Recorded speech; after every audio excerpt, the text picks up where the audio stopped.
Dari total 1.500-an siswa SMP Negeri 3 Makassar, hanya 90% siswa yang bisa menggelar pembelajaran tatap muka secara terbatas.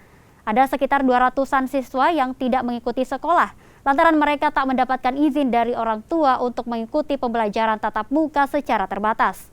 Mereka yang tak ikut pembelajaran lantaran orang tua mereka khawatir atas kasus COVID-19.